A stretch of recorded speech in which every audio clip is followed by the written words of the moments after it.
জগদ্ধাত্রী পুজো নাম শুনলেই যেই জায়গার নাম সবার আগে মাথায় আসে, আমরা চলে এসেছি সেই চন্দননগরের প্রতিমা দর্শনে।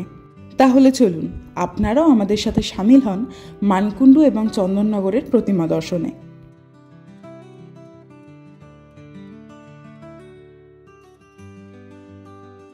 আমাদের চ্যানেলে আপনাদের আরও একবার স্বাগত জানাই।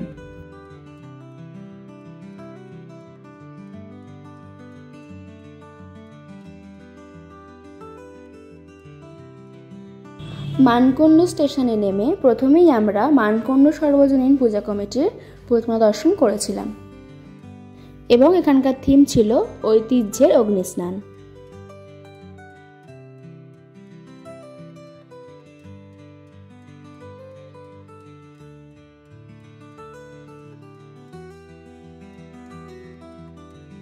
মণ্ডপের ভিতরে ঢুকতেই আমরা দেখেছিলাম এখানকার সবকিছুই ঘূর্ণায়মান।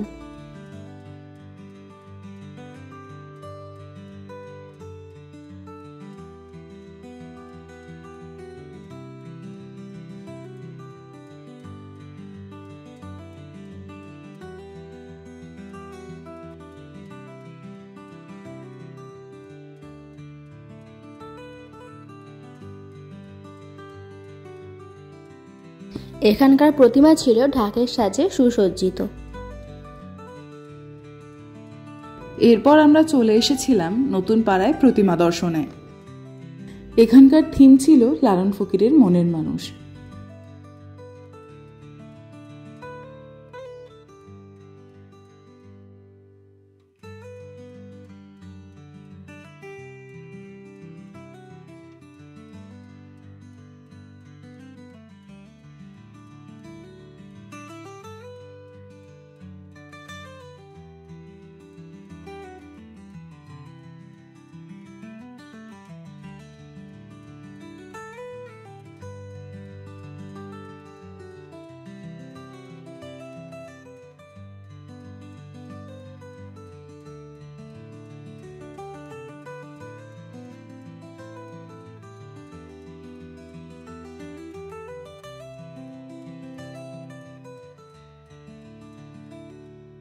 এরপর আমরা চলে গিয়েছিলাম নিয়োগী বাগানের প্রতিমা দর্শনে।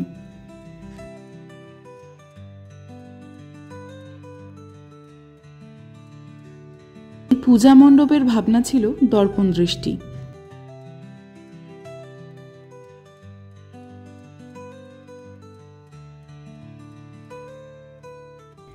এই মণ্ডপের থিম ছিল অন্যান্য পুজো মণ্ডপের তুলনায় একটু ভিন্ন স্বাদের।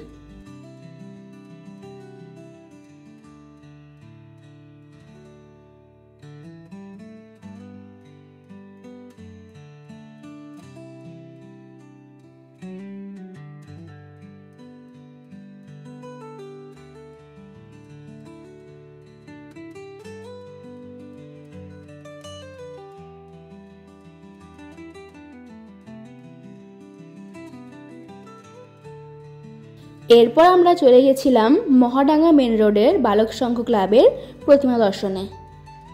এই বছর বালক সংঘ ক্লাব তুলে ধরেছিল বাংলার ঐতিহ্যবাহী টেরাকোটা শিল্প।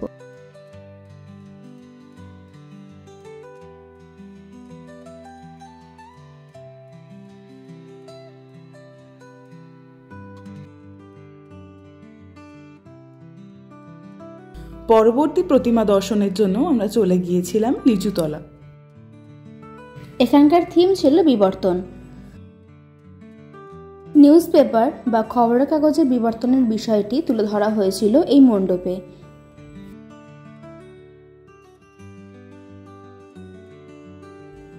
এই মণ্ডপ প্রায় 2000 কিলো নিউজ পেপার দিয়ে তৈরি হয়েছে।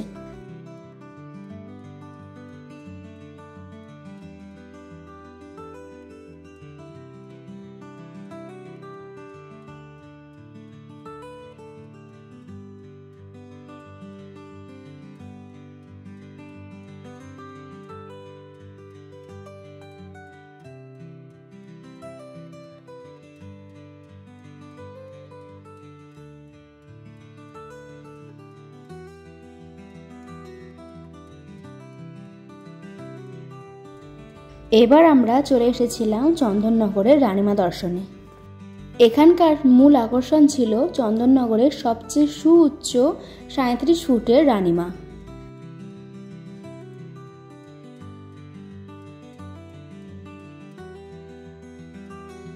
মায়ের চোখের দিকে তাকিয়ে আপনারা বাধ্য হবেন স্নিগ্ধতার এক অন্য জগতে হারিয়ে যেতে।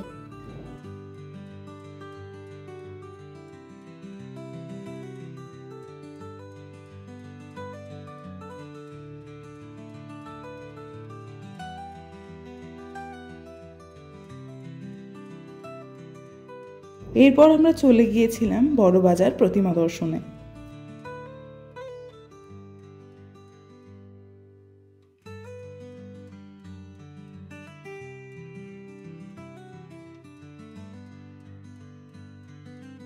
সব শেষে আমরা চলে গিয়েছিলাম বাগবাজারের প্রতিমা দর্শনে।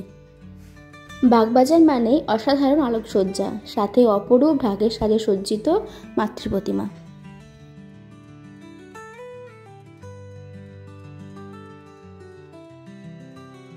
আজকের ভিডিওটা এখানেই শেষ করলাম। আবার আমরা ফিরছি নতুন ভিডিও নিয়ে।